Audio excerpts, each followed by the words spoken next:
حدیث نمبر 523، باب نماز کے اوقات کا بیان،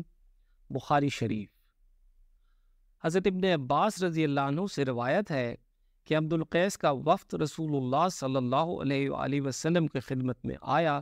اور کہا کہ ہم اس ربیہ قبیلہ سے ہیں اور ہم آپ صلی اللہ علیہ وآلہ وسلم کی خدمت میں صرف حرمت والے مہینوں میں ہی حاضر ہو سکتے ہیں، اس لیے آپ صلی اللہ علیہ وآلہ وسلم کسی ایسی بات کا ہمیں حکم دیجیے جسے ہم آپ صلی اللہ علیہ وآلہ وسلم سے سیکھ لیں اور اپنے پیچھے رہنے والے دوسرے لوگوں کو بھی اس کی دعوت دے سکے۔ آپ صلی اللہ علیہ وآلہ وسلم نے فرمایا کہ میں تمہیں 4 چیزوں کا حکم دیتا ہوں اور 4 چیزوں سے روکتا ہوں۔ پہلے اللہ پر ایمان لانے کا، پھر آپ صلی اللہ علیہ وآلہ وسلم نے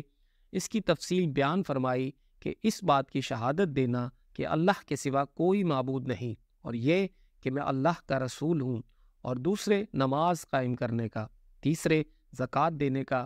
اور چوتھے جو مال تمہیں غنیمت میں ملے اس میں سے 5واں حصہ ادا کرنے کا، اور تمہیں میں تومڑی، قنتم، پسار اور نقیر کے استعمال سے روکتا ہوں۔